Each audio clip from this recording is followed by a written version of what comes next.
Sejam bem-vindos a mais um episódio do Polaris. Hoje recebemos a escritora e publicitária Gisela Hall, que produz conteúdo sobre sexo, autoestima e o luto, sempre com muita leveza e humor. Não se esqueça de se inscrever em nosso canal no YouTube e de nos seguir nas plataformas de streaming. Gisela, você pode contar um pouco pra gente sobre a sua trajetória até chegar, né? Você que escreveu livro, foi responsável aí pela criação de um blog que foi muito significativo, principalmente focado em conteúdo de autoestima. Como que você chegou até essas atividades todas que você conseguiu conquistar recentemente? Bom, o budismo diz que tudo é o caminho, né? Então as coisas elas vão acontecendo. Eu sou devota do destino, acho que uma coisa vai amarrando na outra, mas de qualquer forma, quando eu tinha 8 anos, eu mandei um poema para a Folhinha de São Paulo e foi publicado. Então acho que a minha vida de escritora começou aos 8 anos e eu continuei escrevendo. Eu acho que todo mundo tem no mínimo um talento. O meu presente acho que foi a escrita mesmo, e aí eu comecei a perceber também que os meus textos tocavam as pessoas, assim. Então eu cheguei a receber e-mails de pessoas que deixaram de se suicidar por causa de algum artigo que eu tinha escrito. Quando eu era adolescente, eu escrevi também uma carta para os pais de um amigo que morreu de acidente de moto e foi uma super comoção. Então eu via que meu processo de escrita tinha um pouco de cura de alguma forma, sabe? Aí eu comecei a escrever, comecei com humor erótico, porque o humor é a minha pegada, né? E minha mãe que me incentivou, depois ela ficou com vergonha, mas minha mãe que me incentivou a escrever para um concurso de contos eróticos para mulheres. Aí eu já entrei com humor, e aí eu ganhei em segundo lugar, né? E aí eu fui na senda do humor nos livros. Então eu comecei com humor erótico, escrevi uns 2 livros com esse tema, que é o que o brasileiro mais gosta, que é transar e rir. Então deu muito sucesso, rendeu 5 entrevistas no Jô, né, 3 na Fátima Bernardes, e vários outros canais e rádios e tal. Então ela é uma história que funcionava porque eu não tinha a menor papa, né? Eu tenho uma história muito de autenticidade, né? Coração puro, eu costumo dizer. Então eu comecei a escrever muito sobre a minha vida, de forma de humor, e o erotismo, né? O erotismo, na verdade, fez com que eu recebesse muitos e-mails de mulheres que, na verdade, queriam falar de amor, né? Ninguém me perguntava qual é a maior posição na cama, não. As pessoas estavam com dor de amor, né? Muito baixa autoestima nessa ala. E é muito curioso, porque na época eu fiz uma pesquisa sobre autoestima, e a autoestima das mulheres estava muito relacionada a corpo, tá? Tô falando de 20 anos, né, atrás, e a relacionamento, né? Ou de estar sozinha, ou de estar com um cara ruim, né? Mal, não sal tóxico, né, que a gente chama. E hoje em dia as pesquisas mudaram, agora é muito em cima de corpo e de dinheiro. A coisa do relacionamento, ele não tá mais tão no primeiro plano da autoestima, mas pega, né? Então do sexo eu fui pra autoestima, porque eu saquei que as pessoas precisavam mais de autoestima do que do Kama Sutra, né? Mas porque eu não sei fazer, só sei na teoria, Tasco.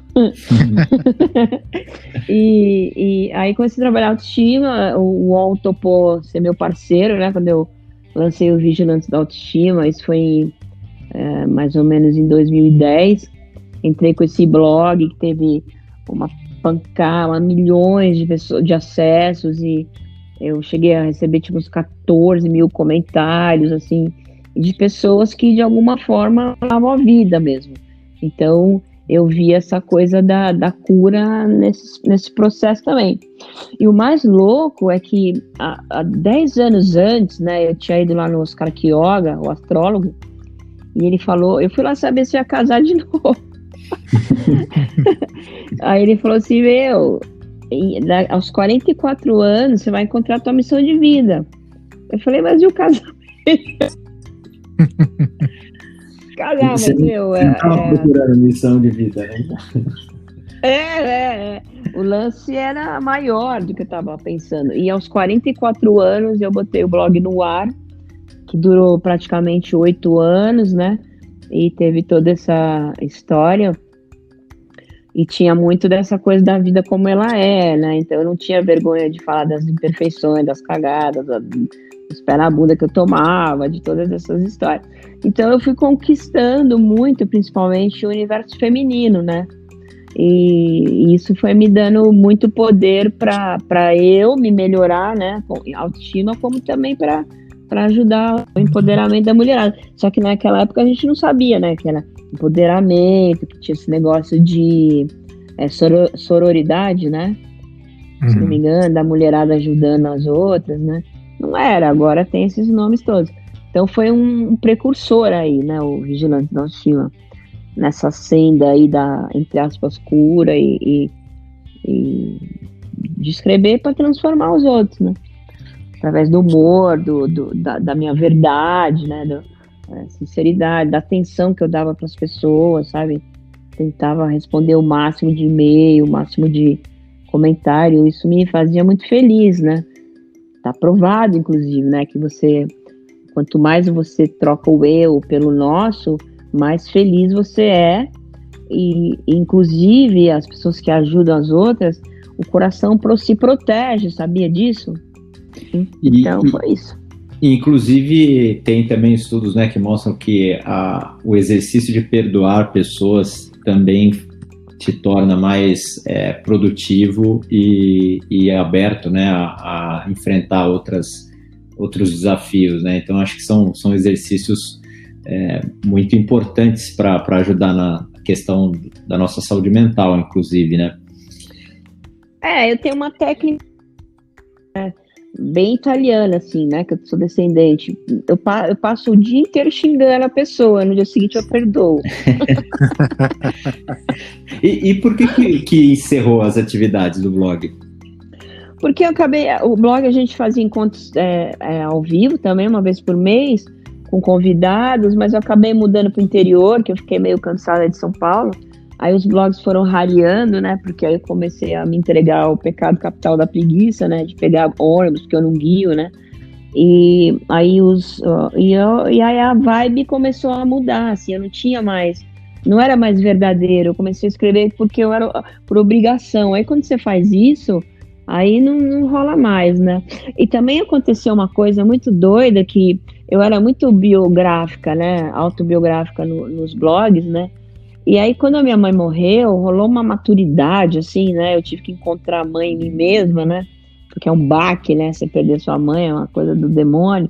Então, eu dei uma amadurecida. Eu comecei virou um blog também mais reflexivo sobre a vida e não sobre a minha vida, né? Aí, eu acho que também foi perder um pouco de força e eu cansei mesmo, né? Virou uma obrigação. É um ciclo que se fechou e agora eu voltei a fazer vídeos, né, de autoestima. A mulherada tá pedindo a volta do Vigilância da Autoestima, mesmo que virtual.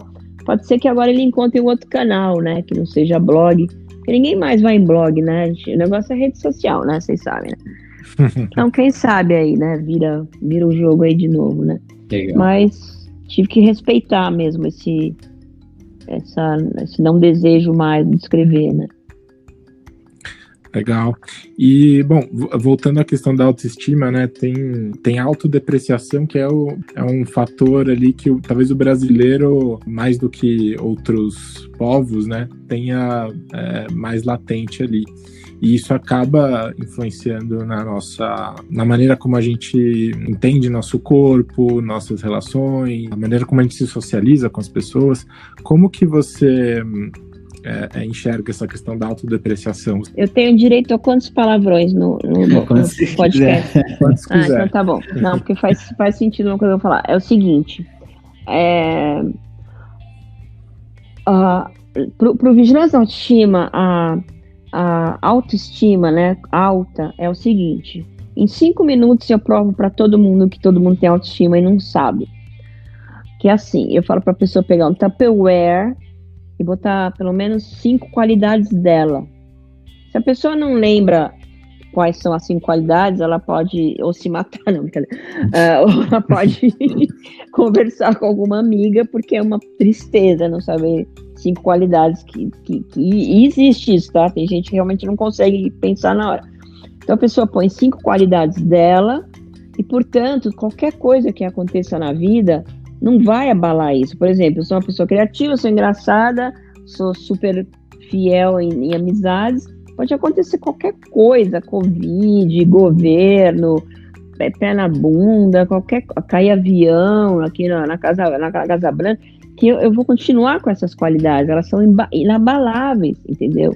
Então, assim, todo mundo, a autoestima, para mim, é o valor que você tem, que é mostrado através das suas qualidades, né? Se você tem um cinzeiro de cristal búlgaro de 1920, ou se você tem um de plástico, você ganha de brinde, é claro que o outro vai ter mais valor, porque ele tem mais qualidades, né? Então, quando você entende que você tem essas qualidades, você já entende que você já tem autoestima e não sabia. Por quê? As pessoas costumam botar uma coisa em evidência. Então, se eu tenho um pé na bunda, a minha vida tá uma merda, né? Ela esquece que ela tem todas as outras coisas que acontecem, né? Que ela continua sendo uma amiga fiel, ela é criativa, engraçada, que tem hobbies na vida, tem trabalho na vida, tem amigos, tem fazer coisas humanitárias, animais de estimação. Então as pessoas botam tudo numa coisa só, errado, né? Então tem que ampliar essa ideia do que é a autoestima. Agora, o que são os inimigos da autoestima? A primeira coisa é a autodepreciação. A autodepreciação, ela é a ração diária da baixa autoestima, desqualificando. Então, primeiramente, se você me perguntar qual é um antídoto, é você se preciar. Então, toda vez que você se deprecia, você veja qualidades em você. Então, cara, eu com toda essa bagagem de autoestima, eu me pego fazendo chamada no WhatsApp com imagem, já pedindo desculpa, meu cabelo tá sem pintar, não sei o que lá, tô colheira. Eu me pego com isso, porque é um treinamento diário de você se policiar para você não entrar nessa energia do inferno. Então, assim, a coisa mais simples que eu posso te dar nesse momento é o antídoto da desqualificação, que é a qualificação. Então, se você se falar mal de alguma coisa em você faz 2 elogios em cima, entendeu? Então minha maquiagem tá bonita, minha roupa tá bonita, a cor do cabelo tá... whatever, tem muita coisa, né? Então, assim, o mais simples é isso. Agora, em relação ao país, sem entrar em política, tá? Só vou falar uma frase que uma vez eu ouvi do Lula, que o Brasil é um país de síndrome de vira-lata, né? De fato, a gente acha que o estrangeiro é o máximo e aqui é tudo uma merda. Então, na época da Olimpíada, quantas vezes a gente não ouviu a frase "imagina nas Olimpíadas"? E o Brasil fez ou na Copa, né? Imagina na Copa. Imagina na Copa. E o Brasil arrasou na Copa, sabe? Fez a turma da publicidade, acho que do Meirelles, se não me engano, fez um espetáculo de introdução, né? De abertura. E aí deu tudo super certo, né? As pessoas... Só não deu certo pro Brasil, né? Não, bom. Isso aí são ossos do orifício, né? Mas assim, o Brasil jogou um bolão no sentido de preparar, né? De organizar a Copa. Tudo bem que tem uns estados a mais aí que viraram nada, mas enfim, é outro Tupperware, né? Então, assim, a gente tem essa cultura, que tá ligada ao verdadeiro não nacionalismo, né? Tipo, você não dá valor pro teu país.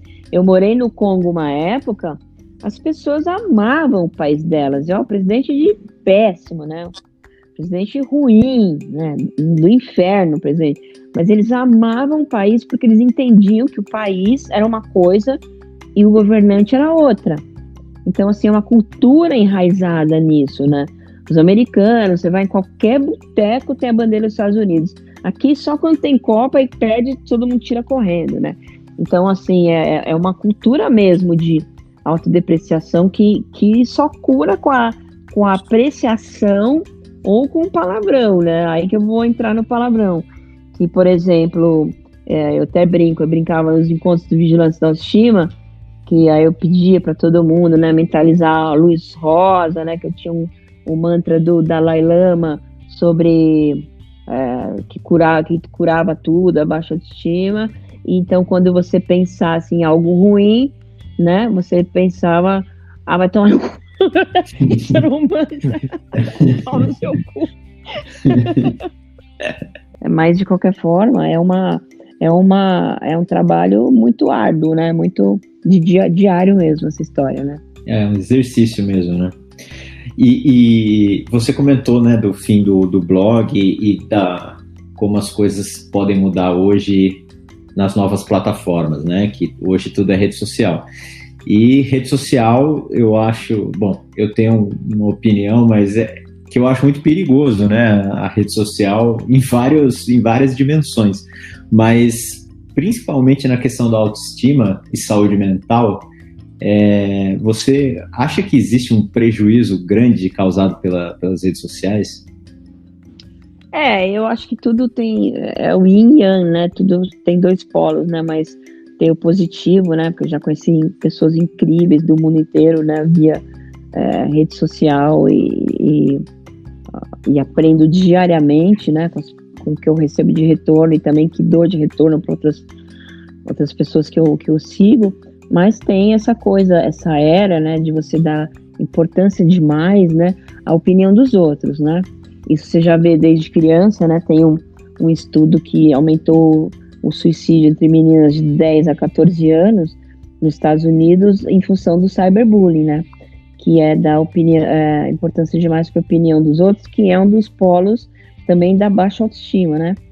Um dos polos da baixa autoestima é você dar importância para a opinião demais dos outros. Eu não estou falando no contexto da comunidade, né, claro, né, de fazer o bem para a comunidade e ouvir os outros. Estou falando no sentido de você se detonar a tua autoestima em função do que as pessoas te falam, né. Então isso a gente tem que tomar muito cuidado e também eu acho que essa era narcisista é muito ruim, né, porque causa primeiro um vício, né, nas pessoas. Eu acompanho mães que induziram os filhos a selfie desde criança e eu acho ridículo isso, né? Então tá virando uma geração narcisista aí de que importa o que eu comprei, como eu tô, e não quem eu sou, né? Então eu acompanhei uma sobrinha também que eu tenho super nova, com negócio de Snapchat, né? A gente foi viajar, toda hora ela queria mostrar o que ela comprou, né? Então essa cultura narcisista muito ruim, né? Que a gente tem que dar muita atenção para isso, porque pode prejudicar muito. Essa era do eu tenho, você não tem, é muito cruel, né? Em vez do eu sou, né? Então eu te admiro pelas tuas qualidades, te admiro porque você ajuda as pessoas, e não porque você tem 30 mil pessoas te seguindo. Isso dá para comprar, né? Tem os negócios que compra, né?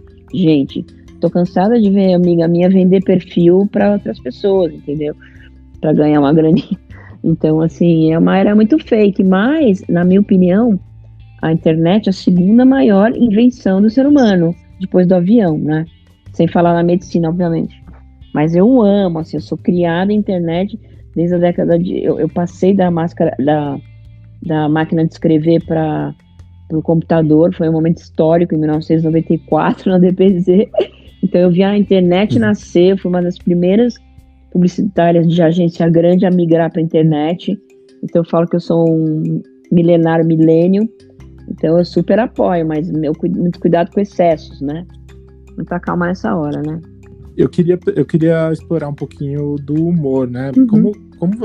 Qual é o papel do humor que você acha que é mais importante em tratar desses temas que são, né, complexos? E até quando a gente fala em humor, que muitas vezes a gente fala do humor autodepreciativo também, né? Você vê alguma relação entre esse humor autodepreciativo e autoestima? Não, eu acho uma tragédia. Eu sou criada numa família que um tira sarro da cara do outro, desde que eu nasci, italianada louca. Eu nunca entro nessa história, porque eu não curto isso. Eu acho que esse humor depreciativo não serve pra nada, porque ele vai minando a autoestima, a pessoa não percebe, acha que é brincadeira, mas não é. Eu acho que a gente está numa era de defesa das minorias, onde o humor também preconceituoso não tem mais voz, né? Outro dia o Porta dos Fundos, que eu adoro, fez um vídeo lá detonando a geração 50+, e o pessoal caiu de pau em cima, né? Porque, tipo, como se os 50+ fossem uns retardados na internet, entendeu? Então, assim, não achei legal também, eu engrossei esse caldo, e então tudo que é depreciativo, mesmo que o humor, na minha opinião, ele é a redenção do ser humano, né? Assim como a arte, né? É assim, é quando você vê que tá tudo péssimo, aí vem alguém e faz um meme que você fala, meu Deus, o ser humano, ele merece um lugar ao sol, definitivamente, né? Então, assim, eu acho super válido, né? Você sabe que agora eu tenho uma página sobre luto com humor, né? Tô lançando esse, não sei se vocês sabem, né? O Luto na Lata. Eu tô lançando o Instagram, eu já lancei o humor erótico, agora eu tô lançando o luto erótico. Aliás, não. Aí. Corta aí. Necrofilia. Aí é crime. Não, eu tô lançando o luto, o humor luto, né? Porque assim, dá pra gente ter essa leveza em qualquer assunto, né? Que não precisa ser coisas mais levianas. Você pode ter o Pat Adams, né? O Pat Adams, você sabe, né? É um palhaço médico que levou humor é um médico palhaço, na verdade, que levou humor. E ele foi nomeado, né? Que chama, para o Prêmio Nobel da Paz, finalmente, né? Reconheceram ele. Ele é um dos nomeados, né? Sei lá, tem o nome, nominee, né? Em inglês, sei lá. Uhum. Então, assim, é um cara que trouxe para os hospitais. Quem que ia imaginar antigamente que o hospital poderia ter humor, né? Ou a morte, ou o luto, né? Então, eu sou fã, assim. Eu estava até lendo um livro essa semana, do Viktor Frankl, se não me engano. Ele é um psiquiatra que foi em campo de concentração judeu, Auschwitz e alguns outros. E ele falou que tinha uma hora que rolava um humor ali, sabe? Para ficar menos terrível. E ele fala que era um truque para você, para a arte da vida. Era um truque para a arte da vida, né? Para tudo ficar mais leve, mais light, né? Então, e é engraçado, porque o luto na lata, né? Que eu tenho estudado, né? Cuidados paliativos e luto há 2 anos. As pessoas estão super curtindo, assim, porque já todos os maiores nomes de cuidados paliativos estão seguindo o luto na lata, sabe? Doutora Ana Cláudia Quintana, Rodrigo Luiz, da Fundação EKR, só fera, assim, né? Então, o Tom Almeida, do Infinito, né? Então, assim, as pessoas estão curtindo, aí muita gente que perdeu gente está indo lá, porque, assim, eu falo as bobagens que os caras falam na hora do luto, né? Com humor, né? Então, é uma forma de, entre aspas, né, ensinar o que não é legal falar no luto. Só que eu estou usando da ironia, mas não estou ofendendo ninguém, porque eu estou genericamente falando, né? Sim. Tipo, ele foi descansar, né? Coisa desse tipo. Tipo, ele foi descansar. Morte não é spa, né? Ou você tem que ser forte, mas luto não é academia de ginástica, né? Porque as pessoas não precisam ser fortes, você tem que ser o que você quiser. O lutado pode com o que ele quiser, né? E, entre outras coisas, né? Outro dia mandaram aí uma também que eu botei, que era... mas até que ele durou bastante. Olha as merda aquele... Aí eu falei assim, meu, ente querido não é pilha Duracell, né, meu? Imagina, a dor é igual, né, meu? Imagina, perder seu pai, seu avô, é tristíssimo. Mas então tá fluindo. E a minha pegada é essa. Onde eu for, eu vou levar o humor mesmo, né? Claro que você tem que ver, né, se é a hora certa, você tem que medir, né, as coisas. E estão tocando um liquidificador aqui, tá? Que eu tô numa pousada, na verdade. E aí você não vai sair falando humor qualquer hora, né? Ó, tem que ter um critério também. Mas até me fez lembrar, assim, esse lance de trazer mais leveza para assuntos pesados. Eu lembrei do filme A Vida é Bela, né? Um clássico, e que, né, trata o Holocausto ali de uma forma mais leve para uma criança absorver aquilo e tal. E aí eu faço um paralelo com a pandemia que a gente está vivendo, né? Você acha que dá para fazer humor sobre esse momento que a gente está vivendo? Então, né, depende do que você vai fazer humor. É claro que a gente tem um respeito, né, pelas pessoas que estão sofrendo, pelas pessoas que morreram, né? Obviamente a gente tem um respeito, a gente honra essas pessoas. Mas esses memes que a gente tem visto em cima de vacina, de governo, eu me mato de rir, meu. Eu acho, assim, que isso, assim, o brasileiro é um dos mais experts nesse assunto, né? Do humor, tirar sarro das coisas, né? O que não pode, assim, é não levar a sério a situação, deixar de usar máscara, porque não leva a sério a doença, né? Isso não pode deixar, mas, assim, esses memes tirando sarro, eu me acabo de rir. Minhas irmãs não têm rede social, eu falo, vocês não sabem, vocês estão perdendo. Eu acredito, toda a criatividade do brasileiro tá ali, né? A gente tem que tirar o chapéu para isso mesmo. Muito bom. E falando sobre a pandemia ainda, você acredita que de uma maneira geral, se é que é possível fazer esse balanço, né? Mas você acha que a pandemia reforçou o lado bom ou ruim das pessoas? Então, né, eu fiz um vídeo sobre isso, porque, assim, eu acho que a pandemia é meio que nem álcool, ele potencializa o que você já é, né? Então, assim, as pessoas que estavam fazendo bem, né, antes da pandemia, preocupado com outros, com uma atividade humanitária, ou causa animal, ou ecológica, elas continuaram mostrando o lado bom delas, né? Vamos deixar de bem, o lado bom. Elas continuaram também pensando na comunidade, tudo isso. Agora, quem já tem lá o seu lado perverso desenvolvido, vai aparecer, cara. Não adianta. Então, eu igualei a pandemia, a coisa da vacina, a vacina contra o bicho, como esse filme, né? Que também é um livro do Saramago, Ensaio sobre a Cegueira, porque no Ensaio sobre a Cegueira as pessoas ficam cegas. Então, começa a formar grupos, né? E esses grupos começam a fazer maldades para pegar comida, entendeu? Então, a matar gente, a violentar as mulheres, né? Então, assim, começa a aparecer o pior das pessoas quando se trata do chakra básico, que é o da sobrevivência, né? Então, assim, eu tenho visto coisas, assim, apavorantes mesmo, né? De gente não querer vacinar índio, né? Porque os índios moram no meio da floresta, esquecendo que os índios estão sendo super contaminados pelos garimpeiros ilegais lá, né, que a gente sabe. Aí não quer vacinar os presos, porque preso tem que morrer mesmo. E também esquecendo que além de preso ser um ser humano, né, que falhou, mas é um ser humano, tá lá pagando a pena, tem toda uma estrutura de profissionais que trabalham dentro da prisão que saem e vão para as cidades, né.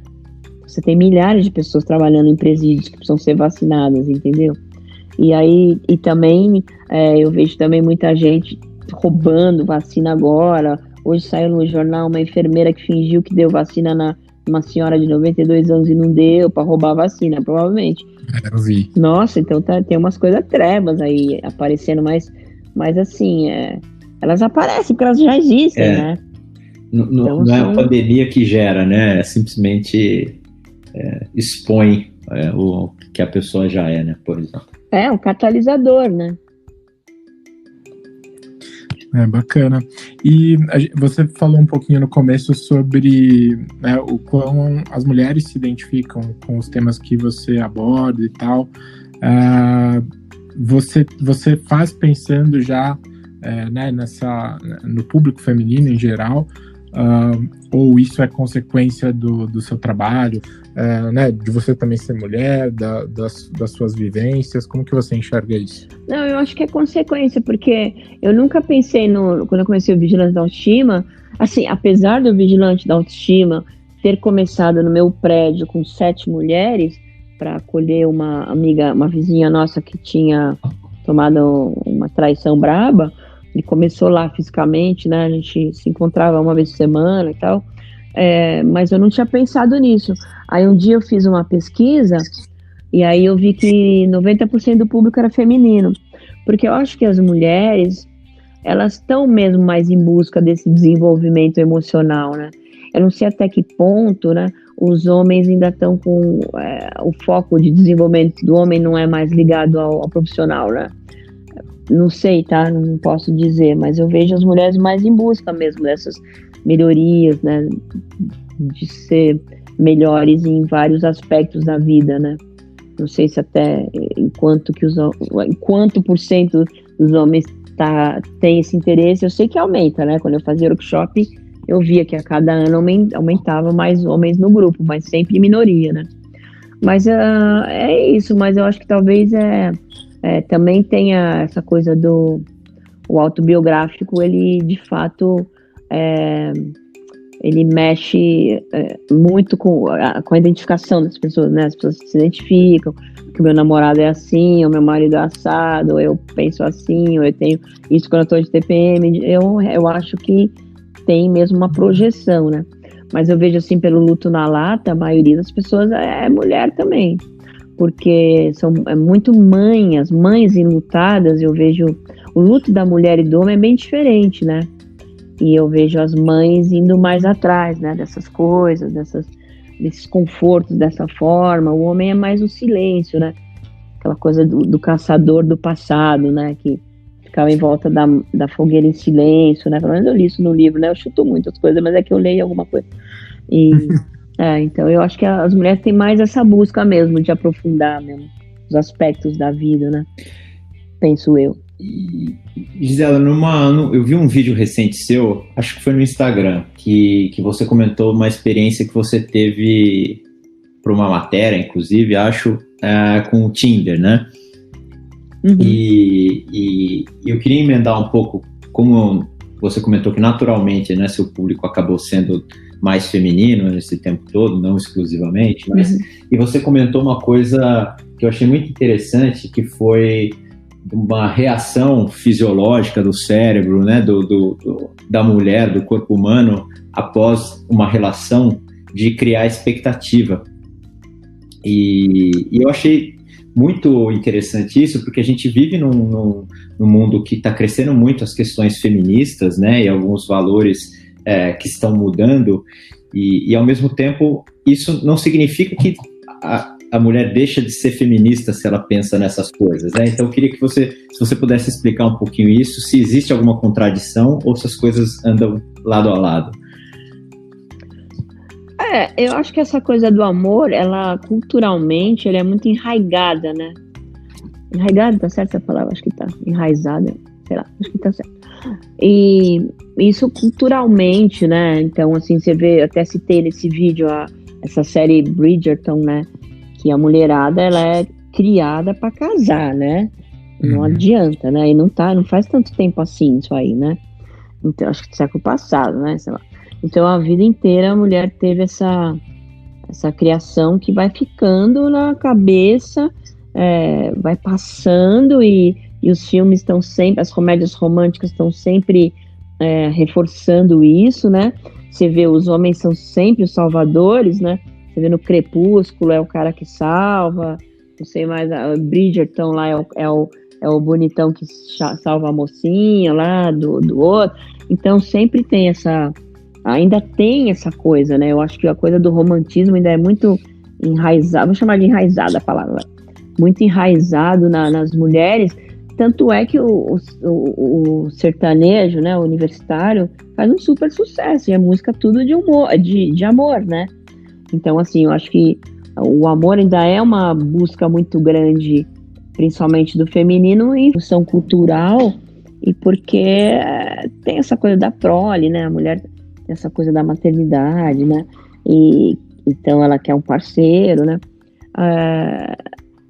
Tem essa sensação de estabilidade, né? Se eu tenho família, né?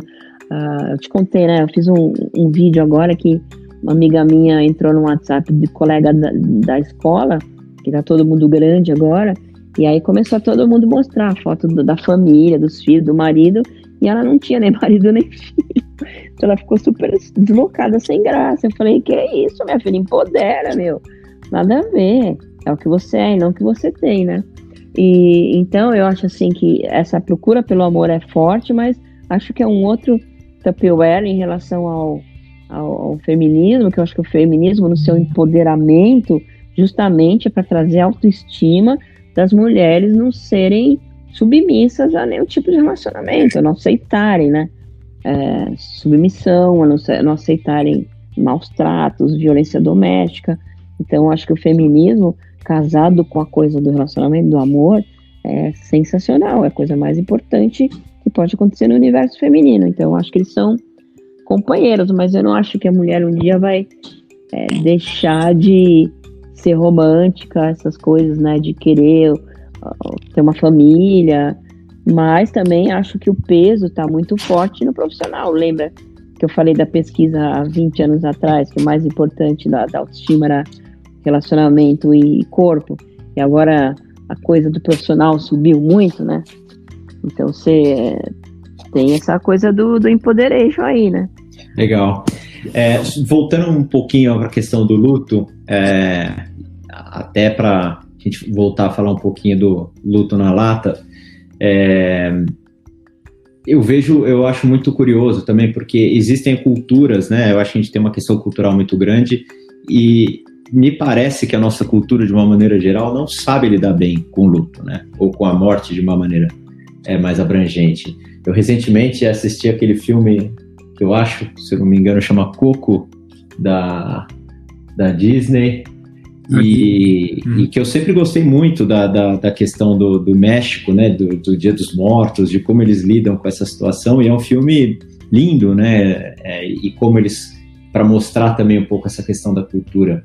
Você acha que é possível mudar essa cultura em relação ao luto, ou é muito difícil isso, muito individual de cada um, né? Antes da pandemia, já a coisa estava começando, porque tem um pessoal que já estava trazendo essa história. Por exemplo, a doutora Ana Cláudia Quintana, né, nas entrevistas dela, até para escritas e no YouTube, ela fez um TEDx chamado A Morte é um Dia que Vale a Pena Viver, lançou o livro dela, maior sucesso. E aí depois veio o Tom Almeida, parceiro dela, né, que tem o Cine Clube da Morte, filmes no Belas Artes sobre morte, depois tem uma interação com a plateia. Ele também tem jantar com a morte, que você janta algumas pessoas falando sobre a morte, né, antes da pandemia. Então já estava vindo aí uma história. Aí veio a novela da Globo com o Fagundes Terminal, né, não sei se vocês lembram. Então, inclusive a doutora que foi que interagiu com eles para assessorar, né. Então você já via essa questão da morte sendo conversada, né. Cuidados paliativos, começou a ter muito curso, muito professor, Rodrigo Luz, pessoal da psicologia também, né? Fundação Elizabeth Kubler-Ross, que forte na história. Aí veio a pandemia, meu querido, aí não tem como fugir, né? Se correr o bicho pega, se ficar o bicho come. Aí as pessoas tiveram que ir na porrada, porque brasileiro, né? Muito país é assim, né? Ou se aprende pelo amor ou pela dor, né? E a gente é do tipo que aprende pela dor, né? Então as pessoas foram obrigadas a falar sobre esse assunto, mesmo assim é difícil, sabe? Às vezes eu puxo esse assunto em alguma assim, alguma reunião de pessoas e o povo manda mudar de assunto, né?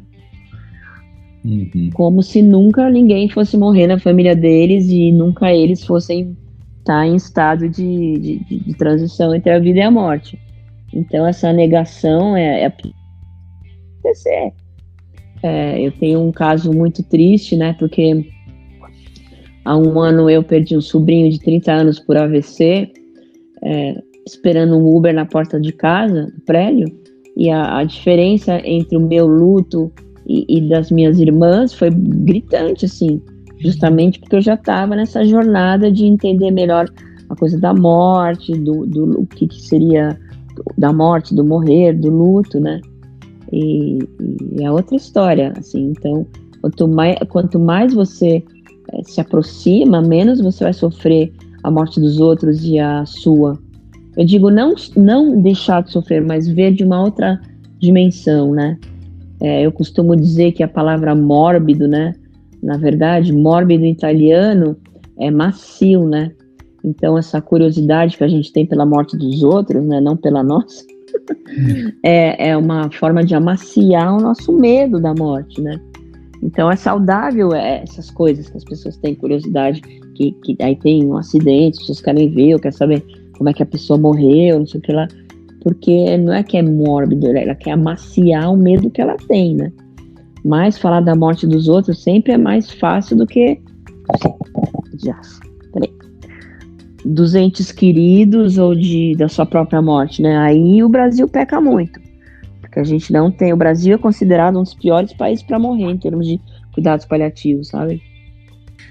A gente tem uma mudando um pouco, né, de assunto, indo do mórbido para uma brincadeira que a gente tem aqui, que chama Icebreaker. É um deck de cartas com perguntas aleatórias, e a gente sorteia uma aqui e lê para o nosso entrevistado.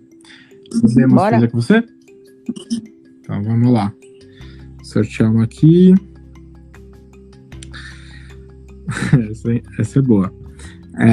Se aliens pousassem na Terra amanhã e te oferecessem para ir com eles, você iria? Como assim pousar? Vocês já não pousaram?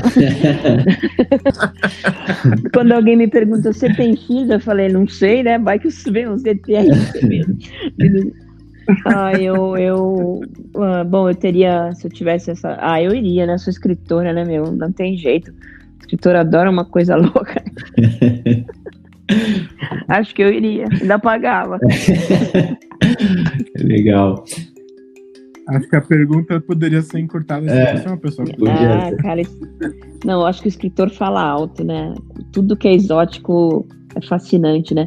Ontem mesmo eu fui conhecer um xamã, eu tô aqui nessa pousada aqui em Cotia, né? E eu fui conhecer um xamã aqui que mora em Cotia, cara, foi uma coisa de louco, assim. O cara faz umas pagelanças ali, né? Que uma limpeza energética. Eu vi só os encostos indo embora, assim, foi muito exótico, muito.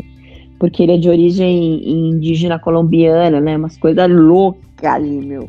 Então pode me convidar que eu vou. Mas aí teve expansão de consciência também, ervas, ou não? Não, ainda não, né? Porque tudo isso é uma jornada, né? Teve dele, né? Uns rapézinhos ali teve, mas eu sei lá, eu me conecto eu sou, sei lá, escorpião, já é tudo meio bruxo, louco.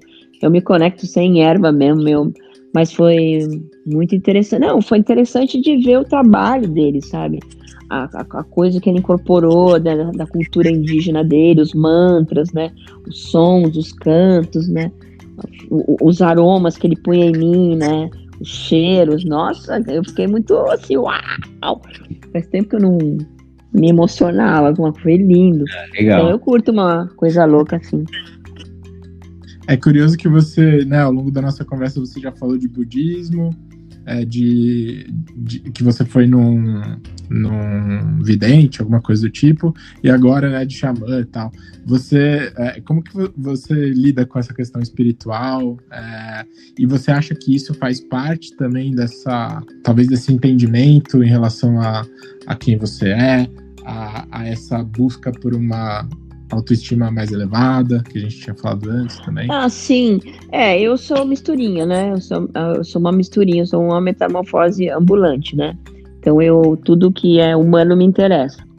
Então, assim, eu acho que a ponta, né? São as cinco pontos, né? Mental, espiritual, cultural, social. Mental, emocional, social, cultural, espiritual, faz as 5 pontas da estrela, né? Que é aquele homem Vesúvio do Michelangelo, né? Se não me engano, que tá com os braços, as pernas abertas, como se fosse uma estrela de 5 pontas, né? Exatamente, é do Da Vinci. Eu confundo muito. É do Da Vinci mesmo. E acho importantíssimo, assim, porque também um dos pilares da autoestima é o autoconhecimento, né? Então, a espiritualidade tem 2 aspectos, né? o do autoconhecimento, que é quando você vai ficar em silêncio, conectado com algo que você te faz dar sentido à vida, né? E também no sentido de você, assim, sair da síndrome de feitiço do tempo. Porque, assim, a vida é igual todos os dias em tese, né? A gente, dentro do capitalismo, você acorda, toma café, vai trabalhar, volta, janta, dorme, né? Ou vê Netflix, que nem eu, né? No máximo é a emoção do dia ver Netflix. Então, assim, é um feitiço do tempo, todos os dias são iguais. A espiritualidade, essa transcendência, né? Para algo, para o mistério, para a magia, né? Chamou de magia, chamo de mistério, é uma coisa que te faz sair dessa lenga-lenga de todos os dias iguais, né? Então eu acho muito interessante, eu já fui em coisas muito legais, assim, por exemplo, eu fui numa missa no Harlem, que eu chorei uns 5 baldes de água, assim. Foi uma das coisas mais maravilhosas que eu já vi na vida. E eu nem sou tão dessa religião católica, né? A minha mãe era, né? Então você vê todos os moradores do Harlem cantando músicas, você fica ali, meu filho, você vê ET mesmo, entendeu? Você entra numa conexão maravilhosa, né? O Hermann Hesse, escritor, ele tem uma passagem muito legal, que ele fala que são os caminhos dourados, né?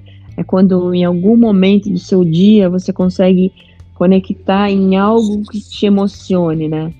Então ele até cita um exemplo, quando ele era criança e ele observou pela janela uma comunhão de cores de pedaços de telhados. Então que ele entrou nessa conexão, que é esse sentimento de bem-estar, de pertencimento, que a gente chama de caminho dourado, né? Então, assim, eu acho imprescindível. A minha mãe, muito espiritualizada, meu pai, zero espiritualizado, cuja religião era o Corinthians, né? E não estou nem falando de religião, na verdade, estou falando de espiritualizado. A diferença entre o fim de vida da minha mãe e do meu pai num hospital foi gritante. A passagem do viver para o morrer, né, essa transição completamente diferente. Minha mãe, ela entrou no fluxo da coisa, sabe? Ela tinha humildade, os enfermeiros, super simpático. Meu pai entrou, bicho, em atrito, assim, né? E foi muito sofrido para ele, sabe? Então eu sou completamente a favor de trabalhar a espiritualidade. Eu não tô nem falando religião, tem gente que encontra espiritualidade na religião, beleza? Quem sou eu para julgar os outros? Mas tem que entrar nessa energia também. Bacana. Gisela, a gente está chegando no final aqui do nosso horário. Tem uma outra tradição aqui do nosso podcast também. A gente sempre pede para os nossos convidados uma recomendação de filme e de livro. Algo que você acha que tem a ver com o que a gente conversou, ou pode ser qualquer coisa que simplesmente você goste e acha que vale a pena compartilhar com os nossos ouvintes. O meu filme, ligado ao tema da morte, o meu filme favorito chama-se A Partida, que é um japonês que toca violoncelo numa orquestra, perde emprego, vai morar no interior, na casa que era da mãe dele, e o único emprego que tem é numa funerária. Ele lava os corpos, ele faz o rito da passagem das pessoas mortas. É sensacional, né? Esse filme. Nossa, eu nunca chorei tanto na vida, assim, porque é um respeito, né? É uma coisa maravilhosa, assim, né? E a relação dele, nossa, eu super indico para todo mundo. Não sei onde encontra, né? Porque ele tem uma certa... Eu acho que no YouTube tem. A gente procura aqui e coloca no link do podcast. Ah, tá. Legal. Eu acho que tem no YouTube. E a outra coisa, esse livro que eu tô lendo, que é Em Busca do Sentido da Vida, do Viktor Frankl, que é esse psiquiatra que ficou em Auschwitz, eu indico muito porque a gente está num momento que está dando muito medo, muita insegurança, muita sensação de não pertencimento, e ele, se ele consegue encontrar um sentido dentro de um campo de concentração, imagina a gente aqui fora, né? Então eu super recomendo, chama Em Busca do Sentido da Vida. Viktor Frankl com L. Sensacional. Excelente. Gisela, foi fantástico o papo, agradeço muito o seu tempo, tudo que você compartilhou aqui com a gente, com os nossos ouvintes. Obrigado de coração, muito bom. Não, super agradeço. Apesar de ter tomado bronca aqui na pousada por ter falado palavrão, tem mais hóspede. Mas o Wi-Fi não pega no quarto, então obrigado comigo. Mas, gente, super valeu. Obrigadão, viu? Estamos às pela sua ordens. disponibilidade. A gente compartilha com você também o link quando a gente for publicar. E desculpa beleza. ter feito você tomar bronca aí. Valeu, Beijo, beijo. gente. Obrigadão. Tchau. Tchau, obrigado.